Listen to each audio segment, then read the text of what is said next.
நாடெங்கும் கிளர்ந்தெழுந்த மாணவர்களின் போராட்டத்திற்கு கிடைத்த வெற்றியாக மத்திய கல்வி அமைச்சர் தர்மேந்திர பிரதான் ராஜினாமா செய்வதாக அறிவித்திருக்கிறார். இதைத் தொடர்ந்து தலைநகர் டெல்லி ஜந்தர் மந்தர் பகுதியில் வெற்றி கொண்டாட்டங்களில் அவர்கள் ஈடுபட்டு வருகிறார்கள். மறுபுறம் பேச்சுவார்த்தையும் மத்திய அரசோடு நடைபெறவிருக்கிறது. இது ஒருபுறம் இருக்க, மறுபுறம் சென்னையிலும் ஏற்கனவே போராட்டம் நடைபெற்று வந்த நிலையில் அங்கும் தற்போது இந்த அறிவிப்பை தொடர்ந்து மாணவர்கள் கொண்டாட்டங்களில் ஈடுபட்டு வருகிறார்கள்.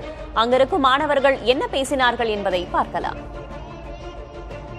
போராட்டம், அவ்வளோ பிரச்சனைகள், அவ்வளோ குளறுபடிகள், இதற்கெல்லாம் அவர் பொறுப்பேற்று பதவி விலகணும்னு சொல்லி நாடு முழுக்க அவ்வளோ போராட்டங்கள் ஸ்டூடெண்ட்ஸ் இந்த காலகட்டத்தில் பண்ணியிருக்காங்க. அவ்வளோ அடக்குமுறைகளை இந்த டைம் ஃபேஸ் பண்ணியிருக்காங்க. அவ்வளோ போலீஸ் புரூட்டாலிட்டி ஃபேஸ் பண்ணியிருக்காங்க. ஸோ அது எல்லாத்துக்கும் ஒரு பெரிய தீர்வா, பெரிய நம்பிக்கையா நாங்கள் அமைச்சருடைய இந்த ரெசிக்னேஷனை பார்க்குறோம். உண்மையாலே இது ஸ்டூடெண்ட்ஸ் கம்யூனிட்டிக்கு ஒரு பெரிய கொண்டாட்டமாக தான் இந்தியாவில் மாறி இருக்கு அப்படின்னு நாங்கள் சொல்லணும். உண்மையே ஒரு வரலாற்று வெற்றியா இந்த போராட்டம் இங்க இருக்கு. ஒவ்வொரு காலகட்டமும் ஒட்டுமொத்த கூட்டு போராட்டம் தான் மிகப்பெரிய வெற்றியா இருக்கும். அது கடந்த கால சுதந்திர போராட்டமா இருக்கலாம். இப்ப ஒரு ஒன்றிய அமைச்சர் இன்னைக்கு பதவி விலகி இருக்காருன்னு சொன்னா அது மாணவர்கள், இளைஞர்கள் போராட்டத்திற்கு கிடைத்த முதல் வெற்றி.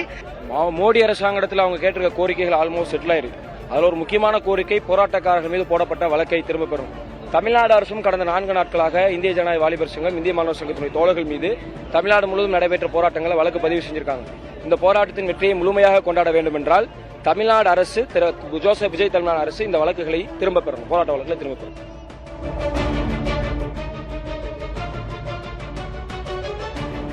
ஒருபுறம் தலைநகர் டெல்லி ஜந்தர் மந்தர் பகுதியில் அவர்களின் கோரிக்கை நிறைவேற்றப்பட்டதை தொடர்ந்து அவர்கள் பேசி வரும் நிலையில், மறுபுறம் சென்னையிலும் மாணவர்கள் போராட்டத்தில் ஈடுபட்டிருந்தார்கள். தற்போது அவர்கள் கொண்டாட்டங்களில் ஈடுபடும் காட்சிகளை பார்க்கிறோம்.